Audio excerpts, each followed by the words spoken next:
இங்க சஞ்சனான்னு ஒரு சின்ன பொண்ணு டியூஷன்ல படிக்குது. அவங்க டியூஷன் மாஸ்டர் நேத்து கொடுத்த புக்கை படிச்சேன்னு கேட்டாரு. அந்த பொண்ணுகிட்ட அந்த புக்கை எடுத்துட்டு வான்னு சொல்றாரு. அந்த புக்கை ஓபன் பண்ணி பார்த்தா அதுல காண்டம் இருக்குது.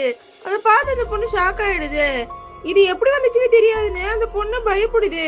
உடனே அந்த சாரு நான் தான் வச்சேன்னு சிரிக்கிறான். அதே நேரம் பார்த்து அந்த சாரோட வைஃப் அங்க வராங்க. உடனே அந்த புக்கை மூடி வச்சிடறான். எப்போ வைக்க சொல்ல போறேன்னு அந்த பொண்ணுகிட்ட அந்த சார் கேக்குறான்.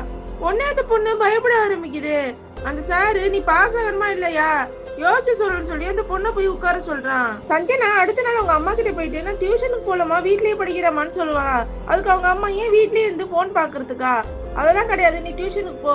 இந்த வருஷம் நீ எடுக்கிற மார்க்ல தான் அடுத்த வருஷம் நீ எந்த காலேஜ் போகணும் முடிவு பண்ண முடியும்னு சொல்றாங்க.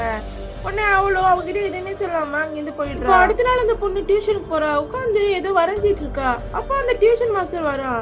சஞ்சனா அந்த ஆளுகிட்ட இன்னும் யாரும் வரல சார் அப்படின்னு சொல்றா. இன்னைக்கு யாரும் வரமாட்டாங்கன்னா அதுக்கு அந்த சாரும் சொல்றான். ஏன்னு கேட்டா இன்னைக்கு எல்லாருக்குமே நான் லீவ் விட்டுருக்கேன் அப்படின்னு அவன் சொல்றான். இதை கேட்டதை புடி ஷாக் ஆகுறா. அதே நேரத்துல உள்ள எட்டி பாக்குறா. அங்க அந்த ஆளோட வைஃபும் இருக்க மாட்டாங்க. அவங்களுக்கு ஏதோ ஒரு வேலை கொடுத்து அமுச்சு விட்டுருப்பா. நீ இன்னைக்கு ஓகேன்னு சொன்னா நான் உன்னை பாஸ் பண்ணிடுறேன், இல்லன்னா உன்னை பாஸ் பண்ணாததுக்கு என்னென்ன பண்ணணுமோ எல்லாமே என்னால பண்ண முடியும்னு சொல்லி அந்த பொண்ணை மிரட்டுறான். சஞ்சனா ஜாமெட்ரி பாக்ஸ் இருந்து கையில ஏதோ ஒண்ணு எடுத்துட்டு போறா. அப்ப அந்த ஆளு உன் குடும்பமே உன் படிப்பு நம்பிதான் இருக்கு தெரியும்ல அப்படின்னு சொல்றான். இதெல்லாம் தப்பே இல்ல, நீ ஒரே ஒரு டைம் மட்டும் சரின்னு சொல்லு, இதுக்கப்புறம் உன்னை தொந்தரவு பண்ணவே மாட்டேன்னு சொல்றான். உடனே சஞ்சனாவும் சரின்னு சொல்றா. இப்போ இந்த ஆளு ஷர்ட் பட்டன்ல கழட்டிக்கிட்டு அந்த பொண்ணு கிட்ட வரா. உடனே அந்த பொண்ணு கையில வச்சிருக்க காம்பஸ வச்சு அவளோட பிரைவேட் பார்ட்லயே குத்திடுறா. அந்த ஆளை பார்த்து சஞ்சனா உங்களெல்லாம் நம்பி தானே எங்க வீட்டுல இருந்து அனுப்புறாங்க, ஏன் இவ்வளவு கேவலமா நடந்துக்கிற?